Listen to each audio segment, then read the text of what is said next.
What's up, guys, and welcome to Plumbing School. And this is how you thread pipe using a Ridgid 300 power threader. So before we get on with the actual threading, let's talk a little bit about the Ridgid 300 power vise. It's quite an old machine. It's been around probably for about almost 100 years, I think since like 1946 or something like that. But it is quite the workhorse, and little has changed since its inception. Ridgid, if you're in the field, many of you know that is the go-to name in North America for heavy-duty plumbing tools. And this is what's still in use today with respect to threading pipe. So before we get started, let's talk a little bit about safety with this machine. Ridgid makes wonderful products, but they are also notorious for hurting you quite severely if you don't know what you're doing with them. The Ridgid 300 power vise is a very powerful high torque machine, and it stops at almost nothing. So you do have to treat it with respect and be sure that you work in a safe environment and in a safe fashion. There are certain safety mechanisms in place. In particular, here we're looking at the pedal that controls the motor from turning on and off. The older models were actually an option and were limited to a power switch, which would just consisted of reverse and forward. So this became mandatory at some point because, say for example, you're threading something and say you end up getting caught or you trip or fall or faint or something like that. The addition of the pedal will help you instantly stop the machine, or rather than instantly, I should say, stop the machine without you having to physically interfere to stop it. So it is a bit of a safety mechanism, and plus it allows you to control the motor for a finer tuning of what you're trying to thread or do. Now, the first thing you'll notice of the Ridgid 300 threading machine is this big wheel that's at the front. This is the chuck that ends up actually holding the pipe. There are 3 teeth in here, and that's what allows the pipe to be held ever so firmly while you thread the pipe or cut the pipe or ream the pipe.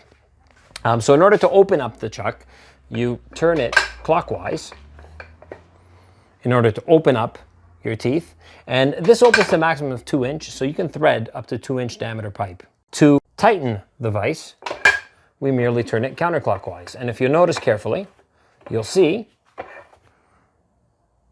that the teeth end up closing in. And the smallest I think you can thread on this machine, I believe, is 1/8 diameter pipe, which is iron pipe size. Next we have the universal die head. Now this funky contraption all consists of 3 basic tools, separate tools all in one. So the first one, which is often neglected by many a plumber, is the reamer. So typically when you cut your pipe, you end up with a ream on the inside, and by plumbing code and by other code as well, including gas code and sprinkler code, you are required to ream your pipe to remove any burrs or residual metals that remain after you cut your pipe. So we'll look at how to use that later on. Moving on, this is the bread and butter of the machine. These are the universal dies. Okay, we have 4 dies here, and they're numbered 1, 2, 3, and 4. Now, the reason why they're called universal dies is because this machine can accommodate different sizes of piping. Now, depending on the diameter of piping that you're cutting, say for example, between 1 inch and 2 inch, they would require a specific set of dies, which cut at a pitch of 11.5 threads per inch. If you're threading between 3/4 and 1/2 inch diameter pipe, then you would need to change these dies. And you would have to incorporate different dies or insert a different universal die head in order to accommodate 3/4 and 1/2 inch pipe, which measure at 14 threads per inch. And finally, we have our pipe cutter. And our pipe cutter, which is similar to our pipe cutter of other materials, including copper, ABS, etc., is similar to the other pipe cutters, but it happens to be on a hinge here. And depending on how we turn it, the teeth open and close accordingly. Also is a handle that allows us to slide the universal die heads back and forth. So as the pipe is turning, we initiate one of the tools and we press forward against the pipe, and that will commence the process of either reaming or threading or cutting. Now, if we are threading pipe, we very much require the use of cutting oil. Cutting oil serves as a few functions for threading pipe. It keeps the universal dies cool and keeps them in fair working order, so you get optimal threads, and enhances their life, and also gives you a better thread altogether because you're not burning the metal. So the oil provides lubrication and cooling at the same time, both very important. So it's a good idea. Often when you buy these Ridgid 300 power vices, they often come as a kit with oilers and this cool little shelf that sits on top, and they give you wheels to transport it. But it's not necessary if you're on a budget or you're trying to cut costs. You don't necessarily need to purchase, say, the oiler. You can save some money. Ridgid being Ridgid, it is a premium product, so they do charge you accordingly for it. So if you want to save some money, you can sacrifice utilizing, say, the oiler in lieu of, say, an oiling can that you can buy at the local hardware store and fill it up with proper cutting oil. But this is neat to have, and it's very useful. I'd also like to add that threading can be a very messy process despite your best efforts to stay as clean as possible. So it might be a good idea if you have the opportunity to throw down a little bit of cardboard on the ground beneath and underneath, not only where the oiler is, but also further underneath the machine, because you end up with a lot of flying debris and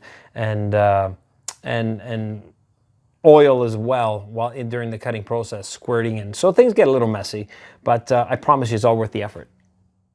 And speaking of cleanliness, it's also a good idea to keep close by a series of clean, absorbent rags to minimize the inevitable oily mess that will unfold as a result of the pipe threading process. Rags are one of those universal unsung hero items which are often overlooked and underappreciated, but can prove invaluable to good workmanship and getting the job done properly. They can be purchased rather cheaply in bulk at your local plumbing supplier or hardware store.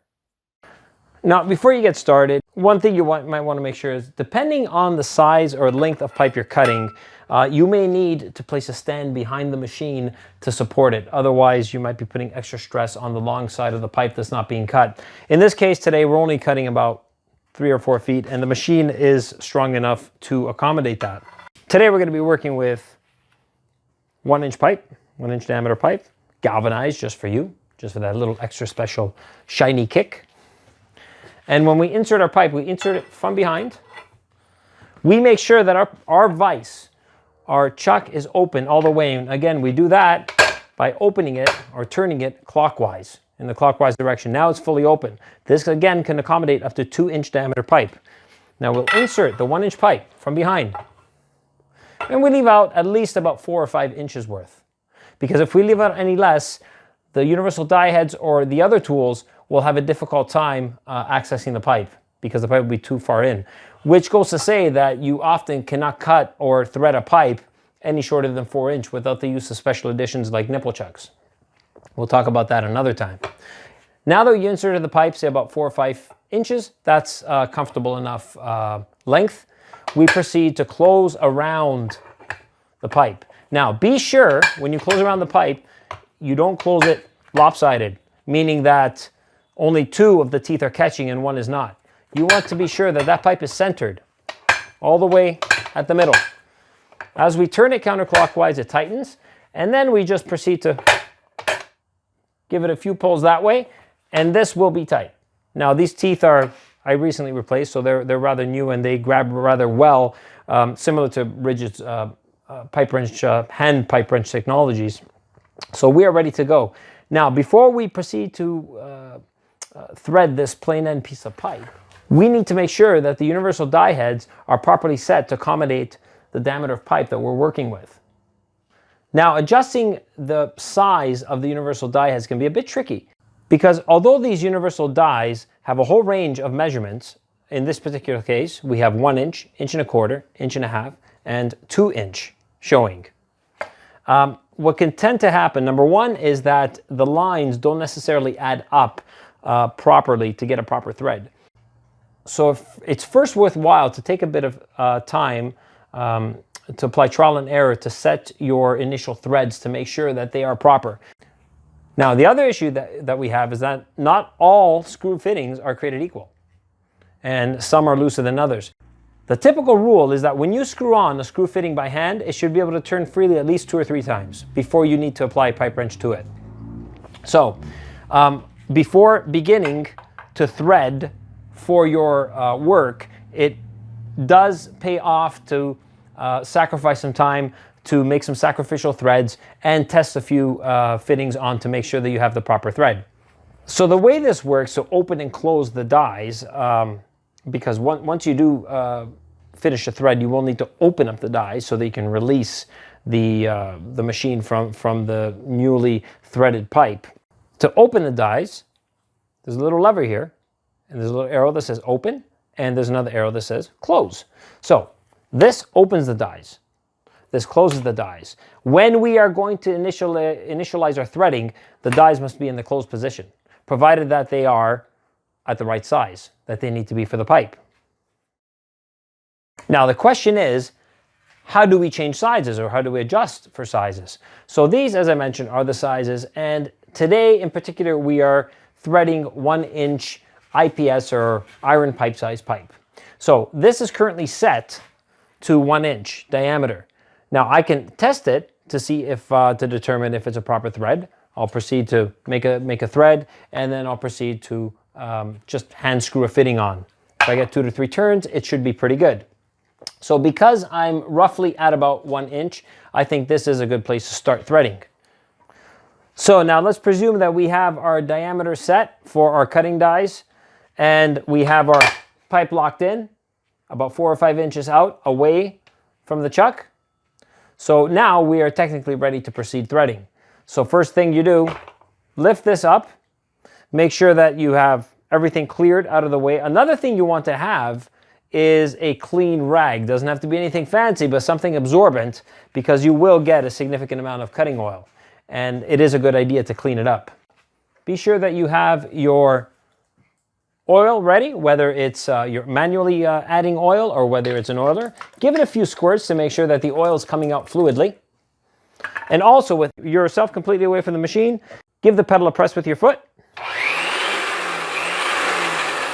to make sure it is turning the right way. In this case, because we're threading right-hand dies, meaning that we screw clockwise onto the thread, we want to make sure that the machine is turning, if we're facing it, in a counterclockwise direction against the threads.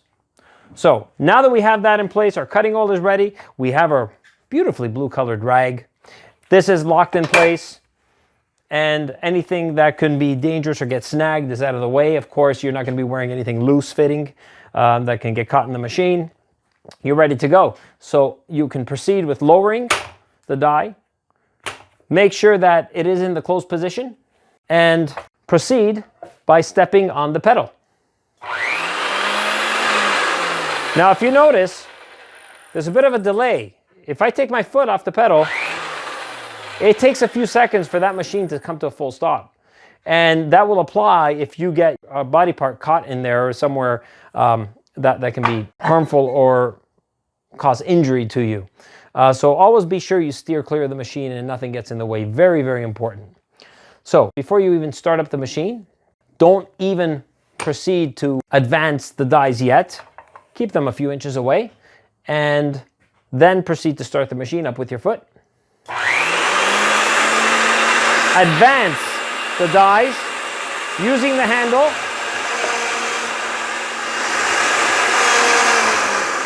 And I want to add, as soon as those dies start to grab onto that pipe, do not be afraid to add cutting oil. You can never have too much cutting oil.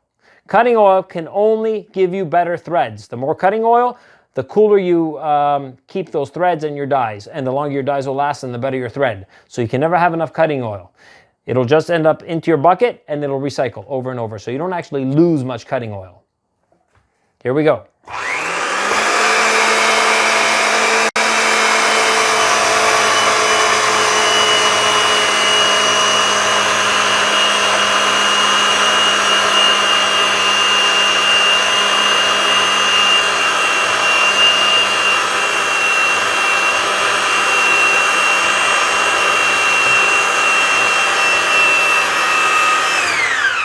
Now, the big question is, when do you stop?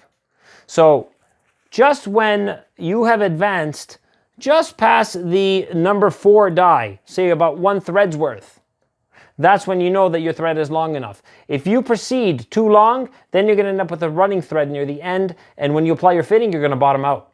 So you just want to get just past that 4. You want to make sure that all your dies are past the pipe. And when that does happen, what I like to do is keep the machine running and then dislodge from the closed position to the open position so that any residual shards of metal are taken off with the dies as it's continuing to turn. Okay, so let's do that because we are just past that point. I'll give it another squirt of oil just for fun. And here we go.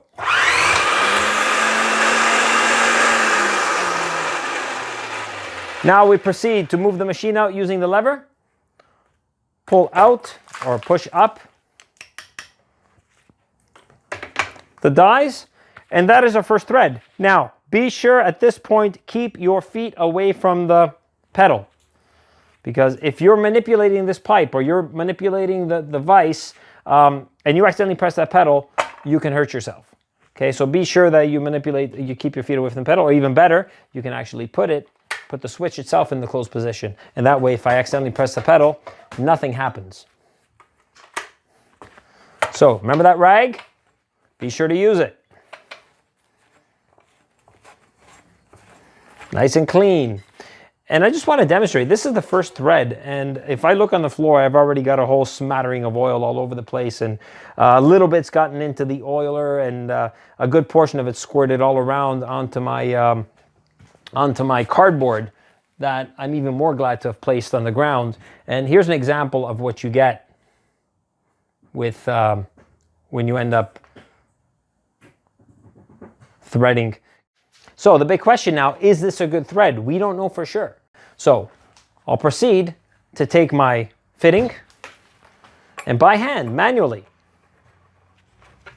I will turn it. That's 1, 2, 3, and now it's getting tight. That is a pretty good thread. And probably because the last time I used this machine, I had it set for 1 inch already, so I didn't have the need to reset it. But it's always good practice to always check your thread. Every time you're starting a job, new day, make sure that your thread is proper, because the worst thing you want is to prefabricate a bunch of pieces only to find out that you made them too tight or too loose. Okay, so always check. I'm happy with this thread, and we're good to go. So this universal die set is good for 1 inch. If I need to change size, then I'll need to recalibrate again. Now, let's look at the inside of the pipe a second.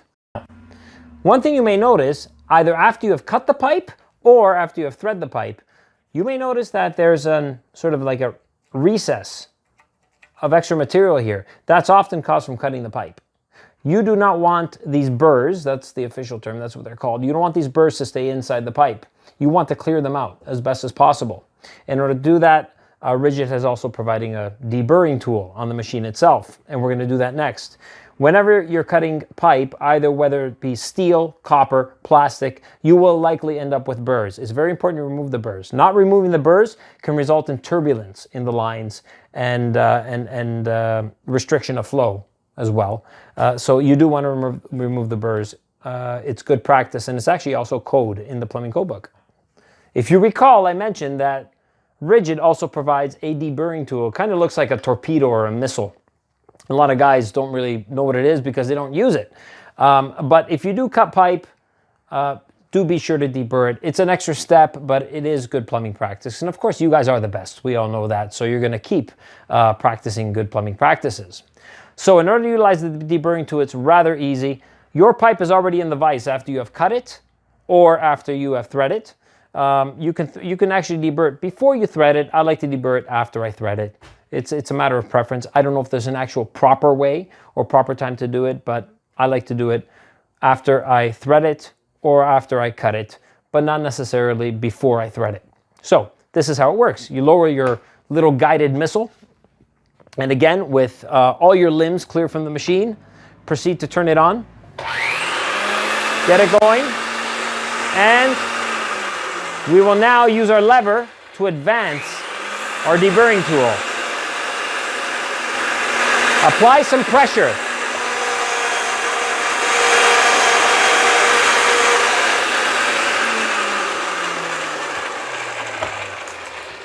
We don't need much pressure.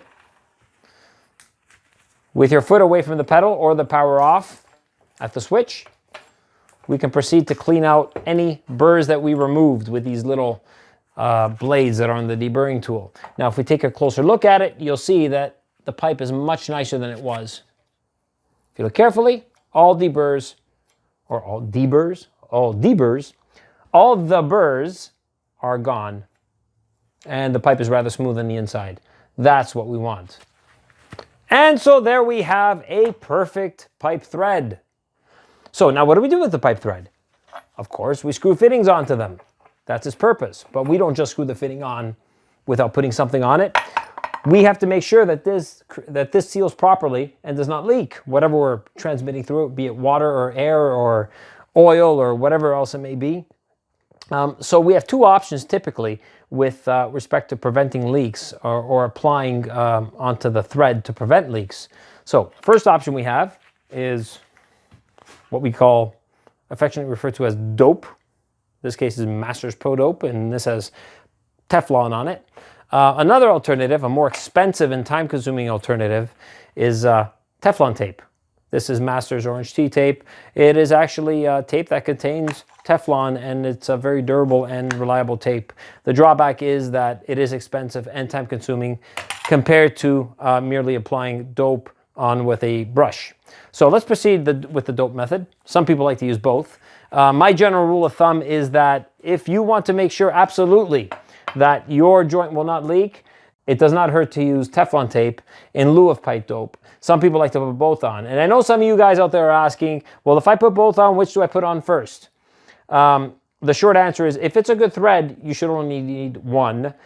The second answer, if you're still stubborn and want to use both of them, I like to apply first a little bit of Teflon tape, followed by the pipe dope. Some people like the opposite, and that's the cool thing about plumbing. Everyone has their own ways and they're set in their own ways, but I encourage you guys to always stay open-minded. So in this case, we're going to use a little bit of pipe dope. You don't need much. Now, when you apply the pipe dope, the code book here in Ontario actually says thread sealant shall be applied to the male threads only, meaning that you are not to apply to the female threads. They do not want this stuff entering the piping system. Okay, so we are going to apply pipe dope carefully around the male threads, taking care not to get any inside the pipe. It's okay if you get excess on the outside because we're going to wipe it off after anyway.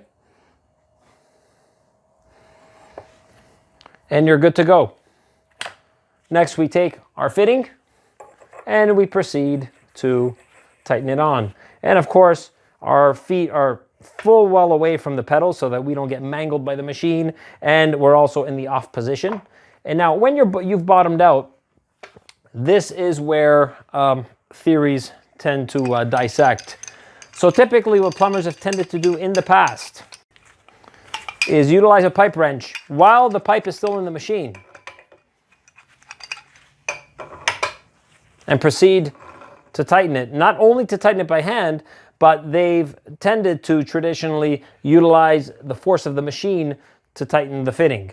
And they would do so by reinforcing the pipe against the fitting and proceeding, and this is an example of what not to do, but proceeding with hands away from the pipe wrench handle to gently just tap the pedal, and the machine would proceed to turn. Now, this could be dangerous for many reasons. Number one, if you're dealing with cast iron fittings, they don't tend to have the ability to expand, and you can end up cracking your cast iron fitting. This fitting in particular is a black malleable fitting. It is malleable in the sense that it's flexible. It can stretch out. The bigger issue, and this happened to me as a kid, is that you can get your hand caught in between the pipe wrench handle and the bars that hold onto this whole universal die head mechanism. And if you have that machine on and you hit the pedal, guess what? You're pinching a good portion of your of that skin between your thumb and forefinger, and it kind of hurts.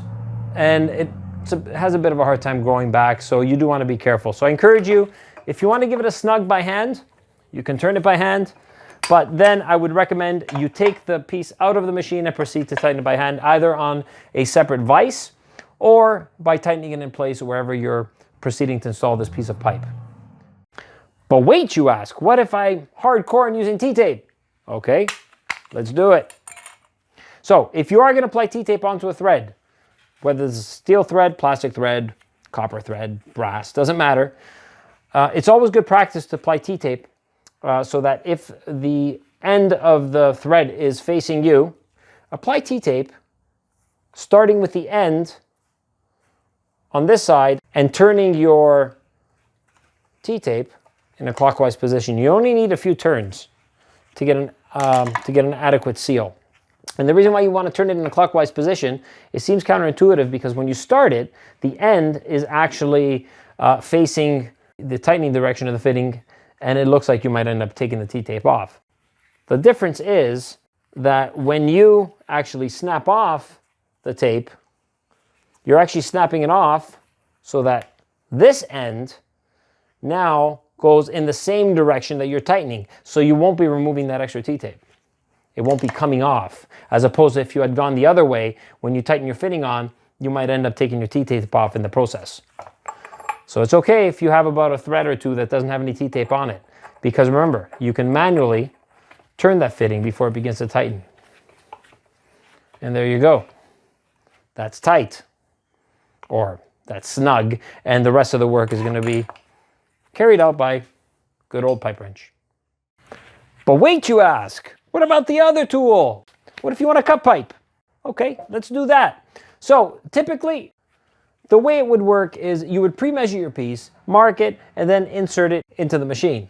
So let's loosen this machine up a second. And again, remember, we end up with a lot of cutting oil whenever we're threading, so you always want to clean it up once in a while. We loosen it by turning the wheel clockwise. Now, I can pull this out a little bit, and I can proceed to retighten my piece. Give it a little cleanup. Now let's presume that I want to make a 5-inch nipple.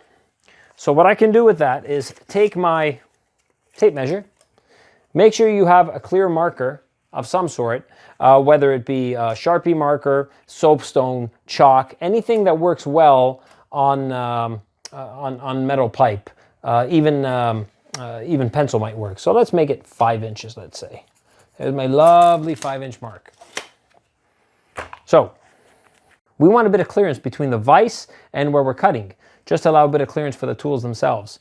Again, this handle is what controls our tools and what allows our tools to slide back and forth. So what we can do is roughly place our cutter more or less on where our cut's going to be, and then we can fine tune where our wheel is going to cut by manipulating our handle, just tapping it back and forth, and that looks about right. Now, this is not fully open. We're going to turn our handle counterclockwise, and we are going to sit the pipe in between the cutting wheels. Okay, and now we're not going to go too tight.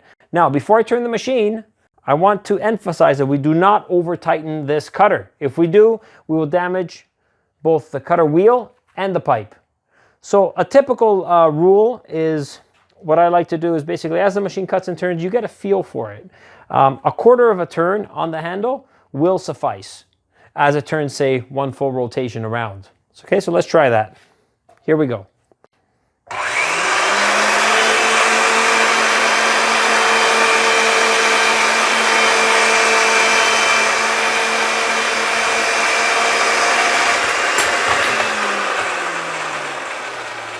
Now we make sure the machine is fully stopped before we put our hands near it. I can reach down and we can see our 5-inch nipple. Of course, one side is going to need to be threaded. And we can see the burr from having cut it using our cutter. So we're going to have to take care of that as well with our deburring tool. So in order to utilize this 5-inch nipple, we will need to physically remove the piece of pipe that's in the vise now and proceed to insert this. And again, if you recall, I had said in the past, you cannot really make anything smaller than about 4 inches in diameter without the use of a nipple chuck. I don't have one handy right now, but if you are interested, let me know and leave some leave some comments in the comment section, and I'll see what I can do to make that happen. Even though I'll likely need this piece next for my installation, I will at some point be needing this pipe as well. So since it's already in the vise, save yourself some time and proceed to thread the piece that's already there before you proceed to remove it and insert this so you can finish this off. Because you're going to, at some point or another, thank yourself for already having that thread there. The only thing I caution is that if you do make a thread and you don't use it immediately or during that day, be sure that you do protect it because the threads can be damaged. You might want to keep some thread protectors handy, which are typically, they look like couplings, but they're running threads, and meaning they're not tapered, and that can protect the thread. They often ship with a new pipe. Whenever you order pipe from the supplier, just put some of that on or put something around it to keep it protected. A fitting even will suffice. Okay, but it's always a good idea. Save yourself the work and time in the future, and while you have it in the machine, proceed to thread it. So that's how you thread steel pipe using the trusty old Ridgid 300 power vise. So if you like this video, please leave your comments in the comment section below, punch that like button, and be sure to subscribe to this channel for more cool stuff coming up in the near future. Thanks for watching. Bye.